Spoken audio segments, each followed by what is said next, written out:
Barbara Leaf served as the U.S. Assistant Secretary of State for Near Eastern Affairs during former President Joe Biden's administration. She held senior positions at the U.S. State Department, including the Senior Director of the Office of Iranian Affairs. All right, Ambassador Barbara Leaf, thank you so much indeed for your time, and thank you for giving us this interview. Thank you for having me. Delighted to be in your magazine. It's a pleasure. So let's start with Iran, which is the burning issue now in the Middle East, especially after the 12-day war between Israel and Iran. It seems to me that the foreign policy of President Donald Trump works out pretty well compared to the foreign policy of Mr. Joe Biden, the former US president. I mean, critics of Biden says his foreign policy was so passive, was so isolationist compared to Mr. Trump's foreign policy. If you remember that Mr. Biden opted for retreating from the Middle East. What do you think of this? Well, I think that's really that's an inaccurate representation or analysis of the Biden foreign policy globally, but also towards the Middle East. So first of all, I would never call Joe Biden an isolationist, far from it. He is somebody who throughout his whole adult life, whether in the Senate or as vice president and then as president, really believed strongly, fundamentally in the power, the strength, the value of U.S. engagement globally, but also U.S. engagement, especially with partners. So in a multilateral context, so that no, the U.S. shouldn't go it alone, that the value and strength, indeed, the impact of our engagement overseas is tripled or quintupled even to the degree that we do things in a collective fashion with partners. So that's one thing. And then in terms of the region, I would totally disagree with the notion that he retreated from the region. First of all, what does retreat mean? If you're talking about a military presence, the military presence not only was robust, it did not decline from where he came into office, and indeed he flexed our posture dynamically at several key points to bring forces, whether carrier task force groups or troops or planes, Patriots, etc. He dynamically pushed in and increased the U.S. military presence as events and requirements dictated. And you saw that in particular during episodes like Iran's attempt to attack Israel in April last year and in October of last year.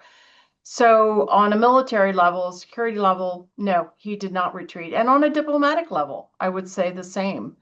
What he did find himself very much engrossed in when he came into office was rebuilding partnerships and alliances both in Asia and Europe. But he picked up relationships and built upon them in the Middle East. Yeah, but I mean, Mr. Trump is projecting strength, military strength, some argue, to achieve peace. Well, look, he has used the military in two significant times. One, to bolster or attempt to get after the security problems, the Houthi problems in the Red Sea. That is something that the Biden administration was very much involved in, and frustratingly, it's a very difficult campaign to undertake with any degree of success. And the Trump administration did not succeed either. And witness these two terrible attacks that the Houthis have carried out on commercial tankers, killing crew members, sinking the ships over the last very short period.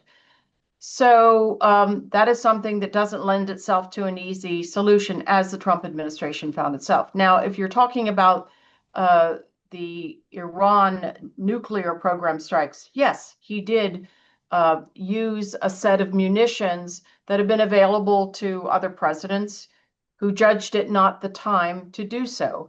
Now, whether this leads to peace, a wider peace, as you say, that chapter is still to be written. What it did do, undoubtedly, was severely damage and set back the Iranian nuclear program, but that's not the same thing as bringing the region to peace yet. I mean, where's World War III? I mean, if you remember, I mean, when he struck with Israel, I mean, when Israel struck Iran, everybody was apprehensive in the Middle East. Yes. Everybody was really concerned about this is, I mean, the start of the Third World War. But now, I mean, he managed to get Israel and Iran to adhere to a ceasefire. Or do you think that this is just a phase in the region which is already on age? I do think it's a phase, unfortunately, and that's in part, in very large part, because of the kind of regime that we face in Iran.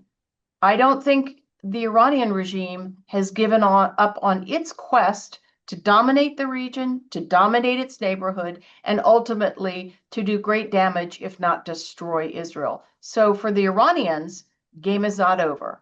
For the Israelis, game is not over. The Israeli officials over the last few days have made it very clear that if they see a regeneration of the ballistic missile program or efforts to reconstitute the nuclear sites, they'll go back in. So no, you don't only get peace through military means. You must have the political end game, and we're not there yet.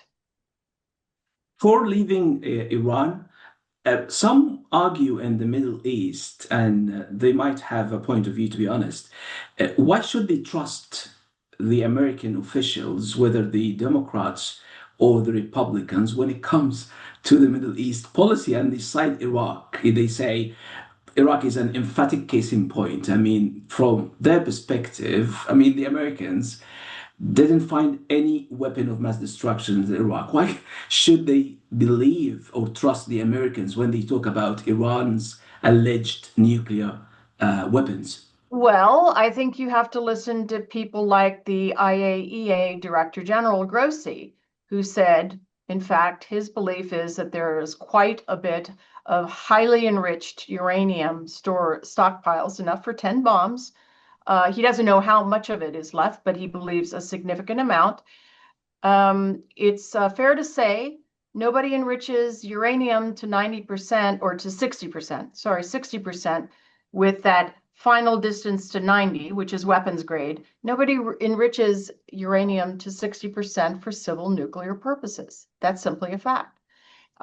Why hide everything underground? Why build generation after generation of advanced centrifuges? Why do the research on what it might take to weaponize if you don't intend to do so? So it is not just the U.S. This is the international conclusion. It may not be. People differ over how whether or not the Iranians, the supreme leader, had made a final decision to go for a weapon. That's a fair point. There is a divergence of view on that, with the Israelis clearly believing that that was underway. But it's still fair to say there was a reason why the P5+1 bracketed Iran's program in a highly intrusive inspection regime and required Iran to get rid of all of this highly enriched uranium. There was a reason 10 years ago to do that. There's even more reason to suspect something nefarious today. It's not just the US. Let's move to Syria. And you met President Ahmed al-Shara, Yes. I think in January, right, this year? No, in December. In December, 12 days after Bashar al-Assad's flight. Yeah, and you met him in December under the Biden administration. Yes. And then Mr. Trump officially lifted the sanctions Yes. on Syria, Yes. I think 6 or 7 months after December. So I think it was officially lifted on July 1st. Yes, that's right. He began, Yeah. he made the announcement, of course, in Riyadh And then the next day he met with President Ashara. And now this week you've seen, or this past week, you've seen the actual rolling out of the news about how they have lifted those sanctions. Amazing. But my Yes. question is, how come the U.S. And if you want to trusts? thank me, you may. No, just a joke. Yeah. So, I mean, my question is, it's really incredible. I mean, how come the U.S. Managed to trust President al-Shara that quickly? So look, I think first of all, there are a number of factors, and I'm going to go back to President Ronald Reagan's very famous comment about the arms control negotiations with the Soviets, who were our enemy. Trust but verify. So yes, you don't make agreements like this with your friends. You make them with your adversaries or with people like Ashara. He had been our adversary once upon a time in Iraq. He spent time in a U.S. military detention facility for that. But why so fast? Look, I think a couple of things. Just as in my private discussion with Ashara, which I then not only reported to Secretary Blinken and to the White House, but I also briefed members of the incoming team of the new administration.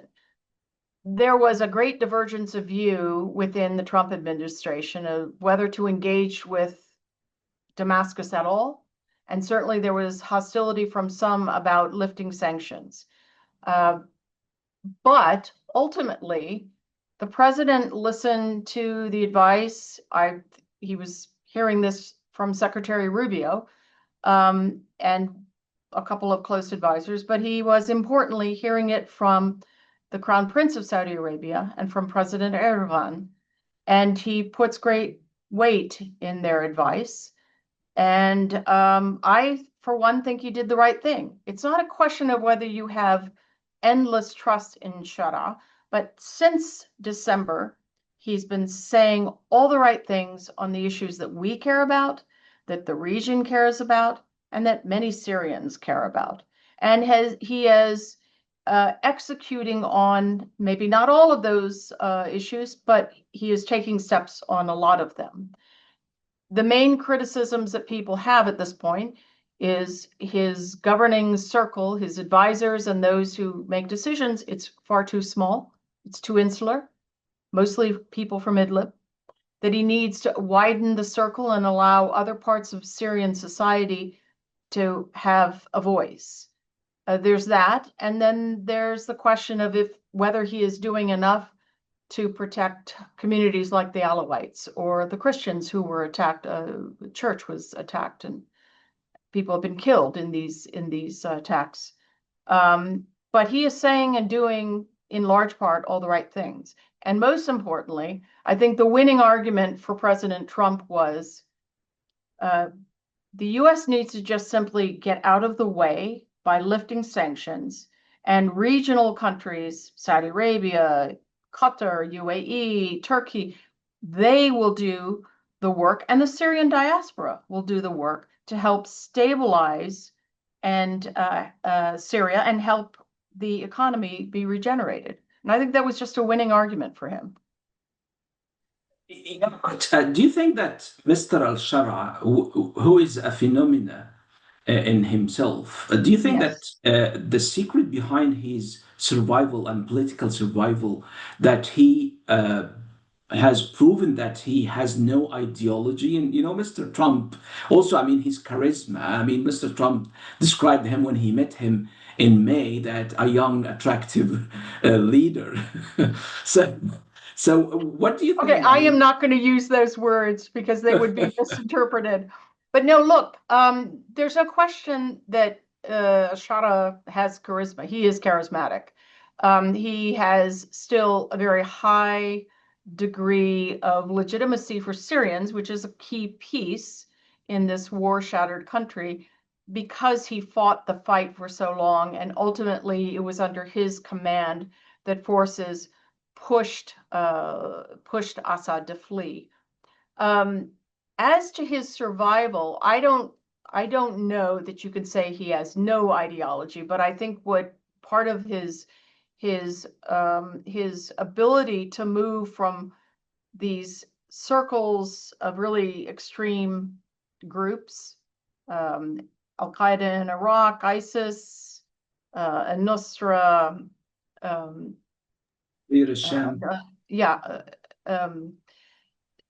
is that he himself is very astute politically, and he's not just a militia commander.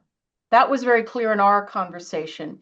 He doesn't have the mindset of just a fighter, whether an extreme fighter or somebody middle of the road fighter. He's got a politician's sense of a mindset or mentality. And so he is very astute about his analysis, I find, in the things that are most important to Syrians: the economy, security, and especially he has clearly studied the mistakes of the US, but also of Iraqis in Iraq, and he doesn't want to see those replicated in Syria.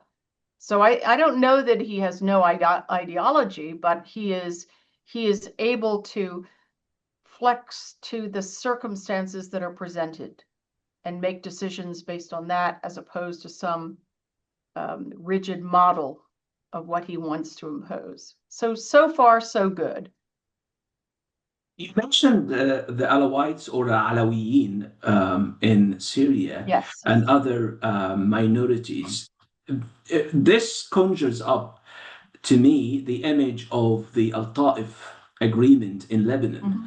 Yes. Do you think that the United States could help, or do you agree, or do you are you with this viewpoint that another Ta'if agreement in Syria, a power sharing agreement between the Sunnis, the Alawites, the Druze, the Kurds, would work out in Syria?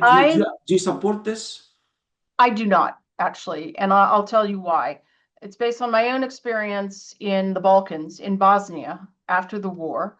And if you recall, we had a brilliant diplomat, Ambassador Richard Holbrooke, who drove a negotiation among the three leaders of the three warring communities, and he drove to a negotiated end to bring the war to an end, and in so doing set up a structure that was very much power sharing at every level among these three groups. And I'll tell you, and Bosnians will say that today, that has become a trap for them. They are stuck in these very rigid separations. It has not brought them closer together, quite the reverse. Shara said to me several times in our conversation that he did not want the Muhassasa model that he saw in Lebanon or in Iraq brought to Syria. And indeed, I have heard from Syrians inside and outside Syria some real irritation about the way Western governments keep talking about minorities. And, the point has been made to me and to others, we want one Syria for all Syrians. So, Surya wahid, wahid, wahid. And, so I think he certainly doesn't want to go down that road of having, the Speaker of the House or the Parliament is a Sunni and the Prime Minister is Shia, and pick, the Kurds or the Druze or whatever. How do you parcel all of that out? And does it reflect a common vision that the country should eventually move towards? It doesn't. I mean, do you think that we are witnessing now concrete steps taken by or led by the Americans, represented in the Trump administration, similar to the 1916 Sykes-Picot, when the Europeans at the time imposed the artificial borders on the Middle East, and they came with Orientalistic views, and they imposed national identities on the Arabs. No, I would not say that at all. I would say, in fact, the last I heard, it was the Saudi government that was encouraging the Lebanese and the Syrian governments to meet and negotiate a border that they could agree on. So you've got the border with Israel, which is a much more complex affair. But no, I don't hear anything to suggest that the administration is trying to impose something on Syria. And in fact, in both his public and his private comments, the U.S. ambassador to Ankara, who's also special envoy for Syria, Tom Barak, has been at pains to emphasize the work he is trying to do on an economic side to, again, bolster a regeneration of this war-battered economy, to help Syria rise again. So far from imposing something of a political nature, be it geography or anything else, I don't think this administration is interested in that. I'm sure that there were secret channels between Syria and Israel. How many months, years these channels were running actually? Look, intelligence professionals, even between adversaries, often because they are adversaries, look constantly to have a channel to pass messages. Sometimes the other side doesn't want the channel, but they still have to receive the messages. There have been such channels over the years. I have every reason to think that those channels exist now. And frankly, it's a good thing. It doesn't mean that they're prepared to vault to full diplomatic relations, but it's a really important deconfliction piece and clarification channel. We're doing this, but not that. We're not trying, we're not doing this. We're going to do this. You should know. So it's useful for both sides. And ultimately, I would hope that such channels would help, whether directly or with the assistance of the US, perhaps, would help Israel and Syria to come to some sort of agreement that is sort of a non-aggression pact, if you will. But it just brings down the level of kinetic action, perhaps could address this, larger buffer zone that the Israelis took and bring them back to their side of the demarcation line. The issue of the Golan is, as you know, exceedingly complex, and that's not necessary to address right now. But it is, I think it would be a good thing for such channels to be able to address this kinetic activity. The Israelis feel a sense of threat coming from the other side, not so much necessarily because they think Damascus is trying to do something, but more because they're not confident that Damascus could control all of its territory. So if a peace deal is reached between Israel and Syria, whether there is a demilitarized zone in the south of Syria as Israel demands, or maybe they leave the Golan Heights unsettled, at least for now. And with the Abraham Accords and more Arab countries are signing into the idea of peace with Israel, how does this leave the Palestinians? Well, look, since you've mentioned Saudi Arabia, I think whose views I'm pretty familiar with. I didn't mention Saudi Arabia. I said the Abraham Accords, and more countries and more Arab countries are signing into the idea of peace with Israel. Yeah. Sorry. So I didn't mean to suggest that Saudi Arabia is leading that wave. And I don't think there is a wave yet.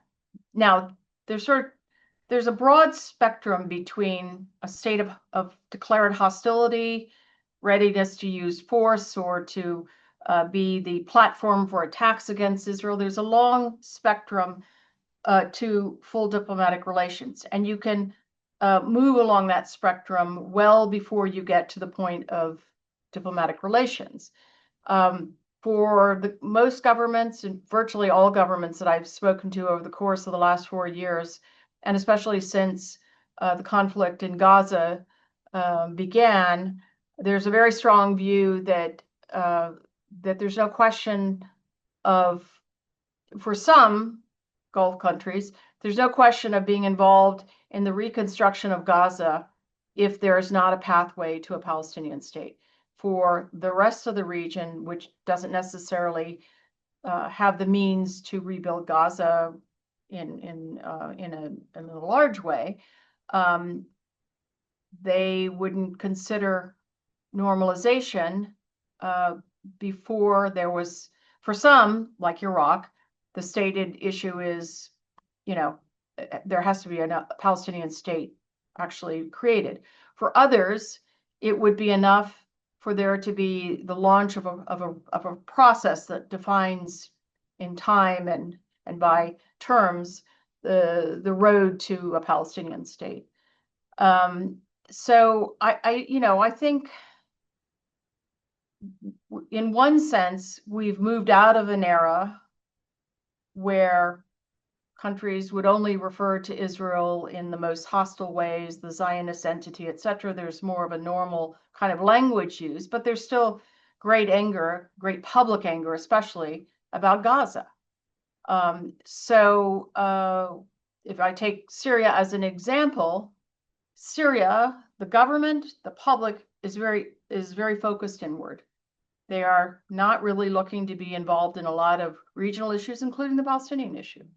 They would like a ceasefire, sort of an understanding with Israel, which is not the same as, normalization. Normalization, I assume, for the Syrians also will depend on seeing a pathway started for statehood. So yes, you have the example of two states who were willing to move forward ahead of that, and Morocco resuming its relationship with Israel. But because of Gaza and because of the loss of life, the destruction, and so forth, I think it's out of the question for states in the region to normalize or join the Abraham Accords without the war being over, the Israeli army being out, but also something being clearly laid out for governance governance and security in Gaza, and a reconnection of Palestinians in Gaza and the West Bank as a part of that pathway to statehood. And unfortunately, most of what you hear from Israeli officials rules out any of that, or at least rules out the notion of the Palestinian Authority having a role in Gaza, rules out statehood. Exactly. I mean, the statehood or the Palestinian state or the two-state solution seems delusional day in and day out. Some argue because of the right-wing Israeli government and the policies of the right-wing Israeli government. So, I mean, this state or this Palestinian state or this long-awaited Palestinian state seems delusional day and out. How does it look like, this Palestinian state? There's no Gaza now, and the West Bank is divided, and some Israeli ministers are calling for annexing the West Bank. It looks grim like? on every level. I agree, it looks grim on every level. But when people say it's delusional, my question is, what's your alternative? Gaza may be in a state of advanced destruction, but you have 2 million Palestinians who claim it as their land and the place they want to reside and rebuild.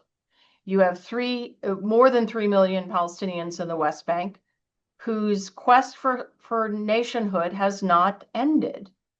And I've heard no Israeli suggest comfort with or acceptance of the idea of a unitary state, combining all of this with the notion of the origins of the state of Israel. Look, I'll say a couple of other things. Yes, there is a government currently in charge in Israel with a very right-wing element that is completely hostile to any national rights for Palestinians. In fact, they talk openly about working to expel them. I think that's entirely entirely unlikely. Not even unlikely, it's impossible. And for all this talk about, Riviera and Gaza and all that, it's not going to happen. The other thing, though, which I think, because the region is so polarized now, more than it's been in some decades, I think many communities, many societies, and governments in Arab states cannot understand the acute sense of trauma and sort of existential anxiety that Israelis are living with. And they say it in a variety of ways, but this issue of the hostages held by Hamas is an open wound that will not heal, and they can't move on from it. Every day is like October 8th for Israelis, and I hear this constantly from Israelis inside and outside the government. So yes, it's grim on every side, but there isn't an alternative. And there isn't an alternative that will allow Israel to be integrated into the region the way it should, and the way countries across the region should be integrated with each other, unless there is a just and credible statehood solution for the Palestinians, something that is negotiated. And something will be arduous to negotiate in the aftermath of both October 7th and the Gaza war. But I see no alternative. And I think maybe I'll be wrong, proven wrong, but I think the President Trump is not going to agree to the idea of annexation. He bills himself as a peacemaker. He knows very well that the Saudi Arabia requires the war to be over, the Israeli army out, and a pathway elaborated for the Palestinians to even begin that discussion about normalization. And I dare say it's a similar requirement for pretty much the whole region. My last question to you. Everybody's talking about Israel, but how about the Palestinians themselves? Yes. So do you think do you think, my question is, do you think that there should be a third force or a third alternative to Hamas and Fatah in the Palestinian territories? Because I just finished my point, because I covered the Palestinian territories and Israel quite extensively, and I've been there from my first-hand experience. And nearly everybody I talk to, the Palestinians on the street in Ramallah, in Jerusalem, in East Jerusalem, they hate both factions, and they say it clearly. Do you think that it's high time the Palestinians to have a third force that start some concrete steps towards peace? Yeah. So let me take this piece by piece, starting with Hamas. I do not see why Hamas should be at the table at this point. Yes, they hold the hostages, but they should not be the guys who are the deciding designers of how the war ends and what comes after the war. They should not have a deciding voice in this. They have brought nothing but heartache and tragedy to their own people and to Israelis. They are totally invalid as the guys who should be across the table in the final stages of negotiation. What comes next? So who should be there? Look, the Palestinian Authority is, as you put it in terms of Fatah, I think the Palestinian Authority is the structure of governance, and it's a pretty flawed one, and it's a pretty decrepit one. And you've got a generation that frankly should retire. And I'm not just talking about the very top leader. I'm talking about a whole generation should step aside, make way for the 30-somethings, the 40-somethings, but the younger generation to articulate how they want to live. So, I am always a proponent of the people themselves, in this case, the Palestinians, making such decisions. But I have no doubt that if you leave Hamas as the deciding actor in Gaza, I mean, there's no reason the Israelis will ever get to the end of the war. They don't want to see Hamas in a security, in a military role, or in a governance role. And frankly, Palestinians don't either.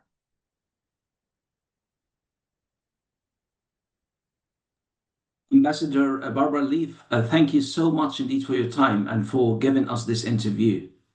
Thank you very much for the opportunity to talk about these really important issues.